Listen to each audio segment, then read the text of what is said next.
Дзень перамоги – свята, якое гераічнымі і трагічнымі старонкамі упісана ў гісторыю многіх народаў. 1418 дзён ішла адна з самых жудасных і кровапралітных войнаў. Падчас Другой сусветнай наша радзіма страціла кожнага чацвёртага. Узгадаць памяць герояў і тых, хто не вярнуўся з франтоў, прыйшло шмат людзей. Удзельнікамі традыцыйнай акцыі «Беларусь памятае» у гэты дзень сталі каля 10 тысяч чалавек. Это наши дедушки. И мы пришли сюда, чтобы выразить им благодарность за то, что они отвоевали нам этот мир, в котором мы сегодня живем. И вечная им память. Когда уже началась Великая Отечественная война, он служил уже на территории Беларуси как рядовой. Они, как рассказывала моя мама, отправляли эшелоны, и он служил на железной дороге.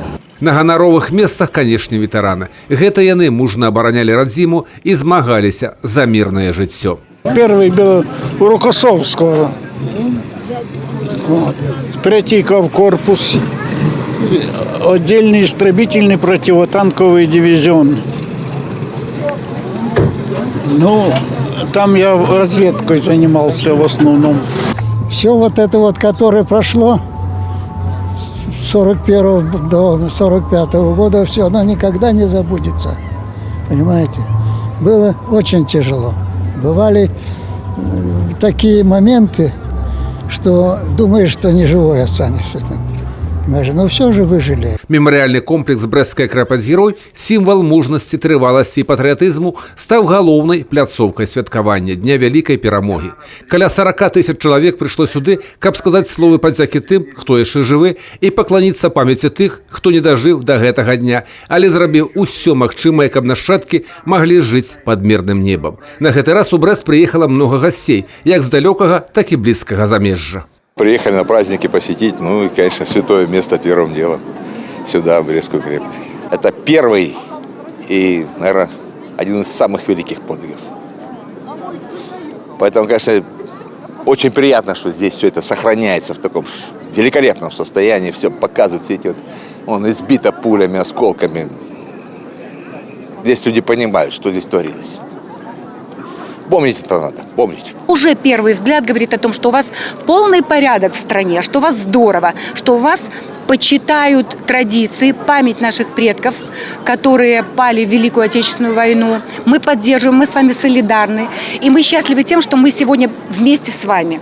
Сёння ў Брэсцкай вобласці засталося каля 700 ветэранаў Вялікай Айчыны, тых, хто на свае вочы бачыў, што такое вайна, і змагаўся за незалежнасць радзімы. Перажытае за гады ліхалецця імі не забываецца ніколі. Я воевал в Ленинградском фронте.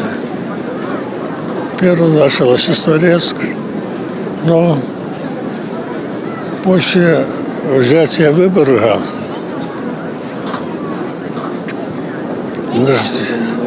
нас перебросили на Второй Белорусский фронт.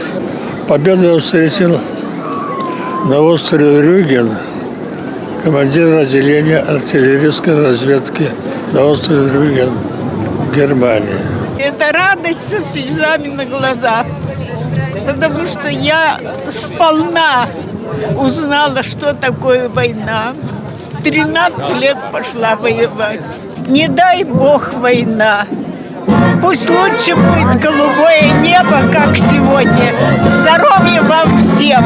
Клопат аб ветэранах заўсёды быў, ёсць і будзе адной з асноўных задач дзяржавы і грамадства. І сёння гэтыя людзі акружаны павагай, а выканаўчая ўлада робіць усё, каб яны не засталіся без дапамогі і пашаны за свой подзвіг. В каждом районе, в каждом городе, естественно, есть определенные мероприятия, которые проводятся ежегодно. Прежде всего, это социальная защита, те бытовые условия, в которых они находятся. Естественно, что они сегодня в основном в возрасте более 90 лет. Им, прежде всего, сегодня нужно внимание этим людям. Внимание со всех сторон. Прежде всего, медицинское обслуживание, что и постоянно делается. Чувство уважения и гордости за тех людей, которые стояли. Независимость нашей большой Родины и малой Родины. Каждый воевал за свою семью, не только, в общем, за Родину. Поэтому дань памяти сегодня, как и всегда, мы отдаем этим людям. Па ўсёй вобласці ў гэты дзень ушаноўваюць памяць вызваліцеляў і кажуць дзякуй за вялікую перамогу. Святочныя мерапрыемствы ў абласным цэнтры з нагоды 74-й гадавіны вялікай перамогі праходзілі на працягу ўсяго дня на розных пляцоўках. Заканчэннем урачыстасці ў мемарыяльным комплексе «Брэсцкая крэпасць-герой» стаў канцэрт зводнага мужчынскага хору.